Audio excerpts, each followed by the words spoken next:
Hey guys, it's your fitness babe Tyen and welcome back to my channel. First off, I want to say a huge thank you to anyone who's left a comment on my recent Storytime video. I thought that I had a crazy story, but just reading what some of you guys have gone through, I'm so glad that I put that video out because it just gave a platform for so many of you guys to share your story with me, and I super appreciate it, so thank you so much. And that is why I've decided to do another story time because I think this one might resonate with some of you. And even if it doesn't, I hope that it just makes good content for your next cardio session.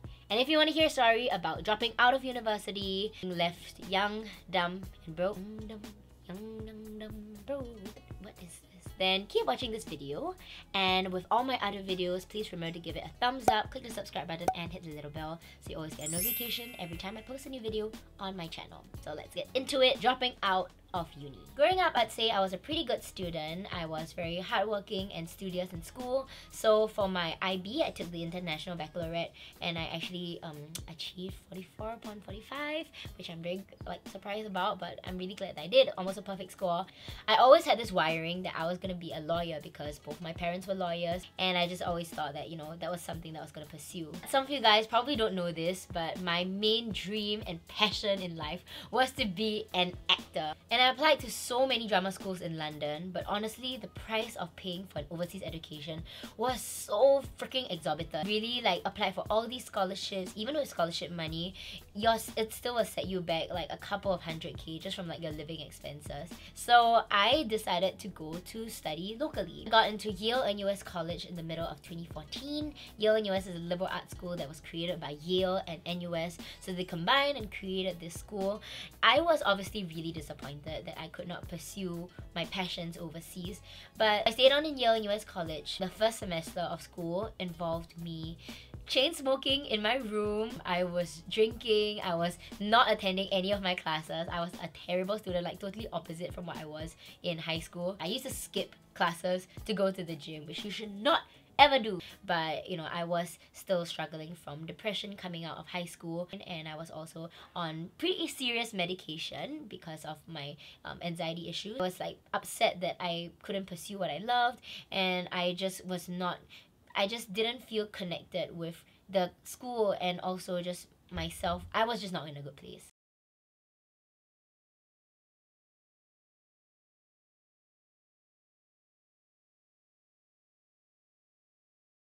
I actually packed up all my things and I went home. I emailed my professor, I emailed my dean, and I said, I'm leaving.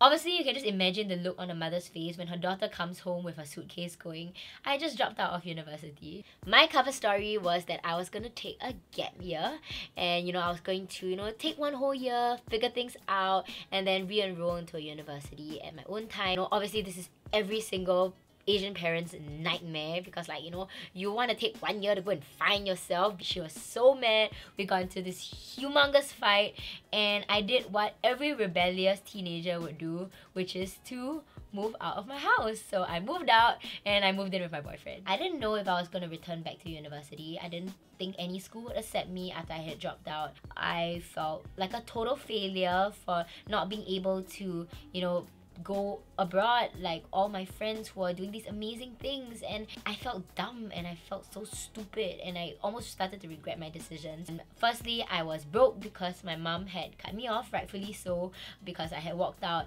and I needed to find money to eat. So that's when I met Jack. And Jack is from this great music duo in Singapore called Jack and Ray.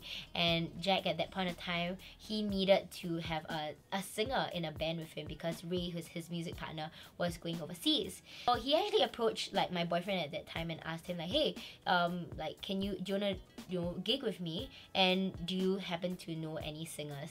So he was like, hey, your girlfriend sings, why don't you get her to play with us? 18 years old and with absolutely no professional singing experience, started gigging at bars and clubs just to make a couple of dollars on the side to eat. And Jack, if you are watching this, I want to tell you that you were my total lifesaver then. You pretty much gave me purpose when I had none, and I'm eternally grateful for you. And I know this might sound cliche, but fitness totally saved my life. It was one of those things that just kept me going every single day. You know, there were even girls at the gym who were very timid, and they would come up to me and ask like, are you a personal trainer? And that's when I realized that I could be that person to bring girls to the gym and teach them how to work out and feel confident and better about themselves. So I decided to get certified during my gap year, and the rest is pretty much history. Another super life-changing thing that I stumbled upon was volunteering, and I had a theatre teacher from my high school who contacted me and said, hey, you know, like the Singapore Cancer Society is looking for some volunteers to run their music and drama program. Are you interested in that? Yes? I would spend some of my days in the week going to volunteer. Seeing some of these kids, you know, it really puts things into perspective for you about how important life is. I remember there were a couple of them who have like speech impairments. So I remember trying to teach them the song 1, 2, 3, 4 by Bruno Mars. So they would go there, so we'll sing, and then they would do like the finger actions. There's only one thing to do, 3 words for you. And it was just the cutest thing. And I know this sounds so cliche, but volunteering just gets you out of your head so much, because you're really thinking of other people. And when you are given purpose, that's kind of when the depression kind of goes away, and it gets you out of your head and gets you out of the rut that you're stuck in. And that's when I realized that I was the problem all along. It wasn't the school, it wasn't my environment, it was really just what I was telling myself, that I was useless, that I was a failure, that I had no purpose. And made me realize that my main passion in life is to just serve and bring joy to people, because seeing people happy makes me happy. Actually, part of the story is that my boyfriend did break up with me, and it was pretty difficult at the point of time because we had been together for a good 5 years. It also made me realize that I needed to reconnect with my mom and really appreciate what she's done for me. She's one of like the strongest people that I know. And living with my mom, of course, she kept driving home the fact that she really wanted to see me graduate, and I'm thinking, you know what, my mom, I owe it so much to my mom to do this, and owe it to myself to finish what I started. So I decided that I was gonna apply for university. I was online one night watching Shark Tank, and I remember it's like this show where entrepreneur comes on, they do like a business pitch amongst a bunch of venture capitalists, and you know, just watching this show inspired me so much in a very strange way. I also saw a pop-up ad for Singapore Management University, which was a business school in Singapore. So I thought, you know what, entrepreneurship, business university.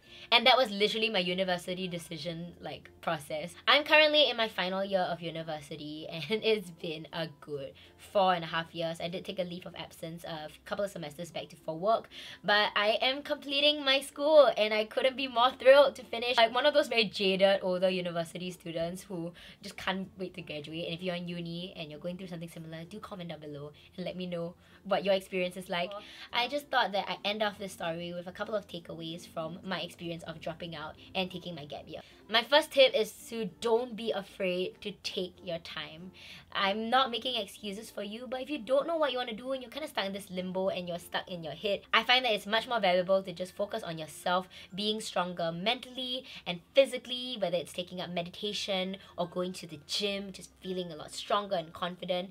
And you know, even if you don't want to go to the gym, going to volunteer and doing something that takes you out of the equation just fuels you with so much more purpose. And I believe that, you know, it's that kind of mentality that you have to have when you're going into university. Brings me to my second point. It's totally okay to fail. One of my favorite things coming out of this process was realizing that I am a totally flawed individual. I make a lot of mistakes, and I'm gonna keep making mistakes for the rest of my life. That's kind of like in fitness, you know, you put stress on your body so you can grow, and failure is just another stress that you need to grow from. To takeaway number 3, we always remember that when one door closes, another one opens. The best things I took away from my gap year was to carve out what I wanted to do, my passions, my interests. So really like in that limbo, you just really don't know what you're super passionate about, and you don't really know what you want to do with your life, then it's really fine, you know. You want to take a gap year. It really gives you that time and headspace for you to think of what you like, what you want to do. And then now that I'm going to university in business school specifically, when I am also, you know, trying to run a business on the side and working for myself, I'm able to go in and see what lessons apply to me and apply to what I want to do in future. It's a lot more contextualized in that way. It just changes your perspective and makes learning a lot more, I guess, more relevant. Guys, that was my dropping out of university story time. If you're going in between schools, you are, trying to find out what to do next, you're thinking of starting a new business venture, you just left your job, you're in between, you're in a limbo space, then I hope this story resonated with you, and if it didn't, I hope it got you through a good cardio session or whatever mundane thing it is you're doing right now. And do remember to head over to Clicknetwork. I have a show there called No Sweat. We post a fitness specific video every other week, so if you are looking for fitness specific content, then go over there, subscribe, and do check out our merchandise store because I have resistance bands and yoga mats that we just recently launched. We just started to restock them, and yeah, if you're thinking of kickstarting your fitness journey and taking that step to a healthier, happier, and more successful life, then I hope that this would be tools to help you. Namaste. Anyway, I'll see you guys in the next video. Take care. Bye!